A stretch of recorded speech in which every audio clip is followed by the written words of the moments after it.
नमस्कार, मैं हूं आपके साथ सुरभि। स्वागत है आप सभी का एक्सप्रेस न्यूज भारत में।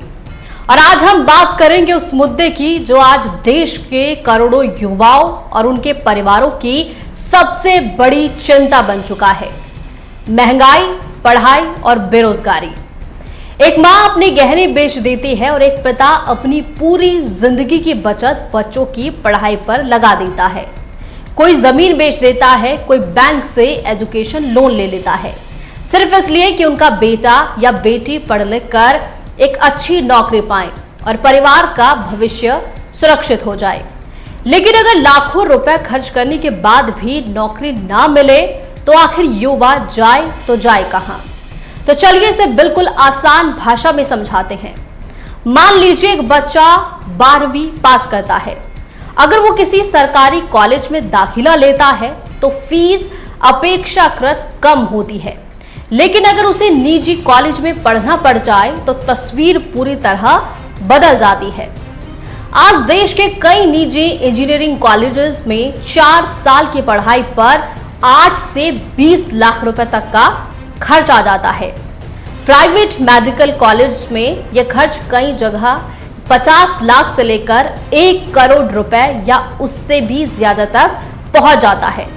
इसके अलावा हॉस्टल फीस, किताबें, लैपटॉप, कोचिंग, परीक्षा शुल्क, यात्रा खर्च और दूसरे खर्च अलग हो जाते हैं।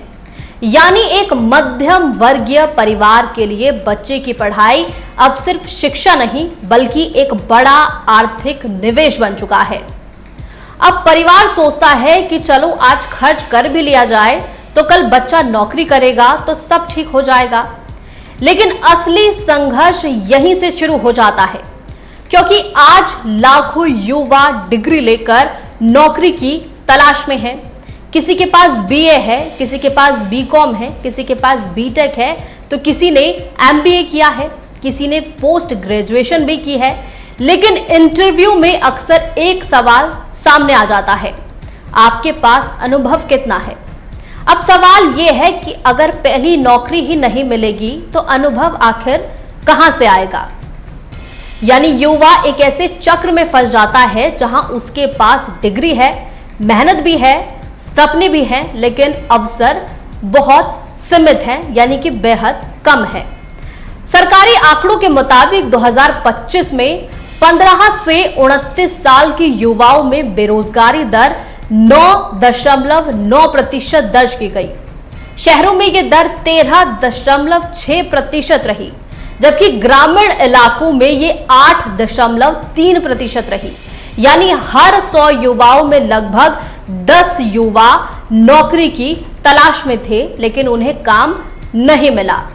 हालांकि कुल राष्ट्रीय बेरोजगारी दर इससे काफी कम रही और 15 वर्ष से ऊपर के लोगों में यह लगभग 3.1 से 5.1% के बीच दर्ज की गई है।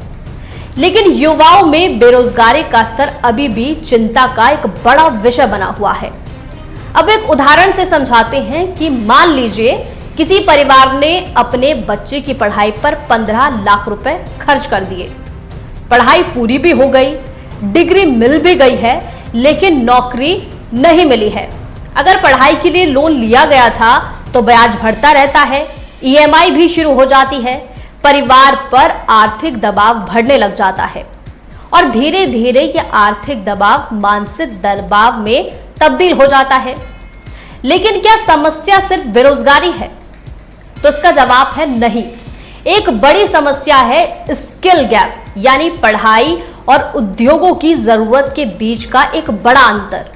कई कंपनियां कहती हैं कि युवाओं के पास डिग्री तो है, लेकिन उन्हें काम के लिए जरूरी व्यवहारिक कौशल की बेहद कमी है। दूसरी तरफ छात्र पूछते हैं, अगर कॉलेज हमें रोजगार के लिए तैयार ही नहीं करेंगे तो इतनी महंगी फीस किस बात की ली जा रही है? यानी समस्या सिर्फ नौकरी की नहीं है, बल्कि शिक्षा और रोजगार के बीच तालमेल की भी है। अब सवाल उठता है कि क्या सरकारें इस समस्या को समझ नहीं रही हैं? ऐसा नहीं है। पिछले कुछ वर्षों में केंद्र सरकार ने युवाओं को रोजगार के लिए तैयार करने और कौशल विकास को बढ़ावा देने के लिए कई योजनाएं शुरू की हैं। इसमें सबसे बड़ी पहल रही skill India mission.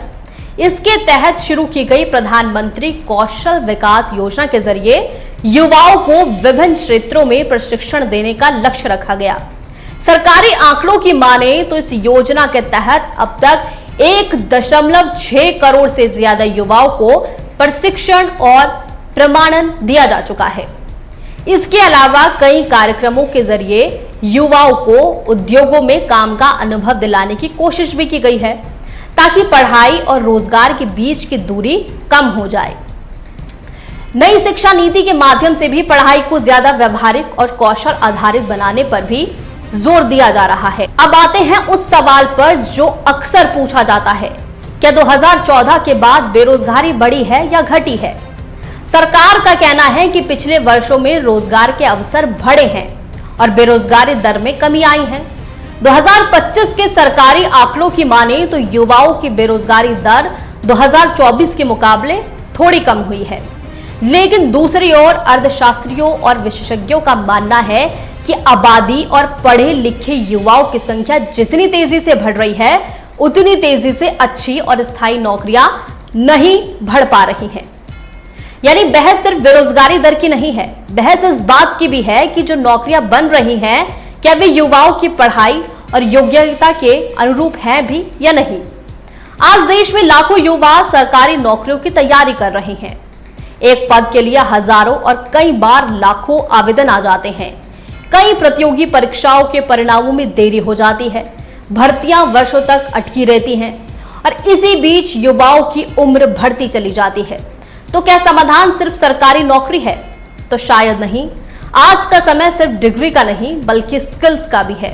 Digital marketing, video editing, graphic designing, programming और डेटा एनालिटिक्स और कंटेंट क्रिएशंस और भाषा अनुवाद जैसे आर्टिफिशियल इंटेलिजेंस और स्वरोजगार जैसे कई क्षेत्र तेजी से आगे बढ़ रहे हैं। लेकिन इसका मतलब ये बिल्कुल नहीं है कि पढ़ाई जरूरी नहीं है।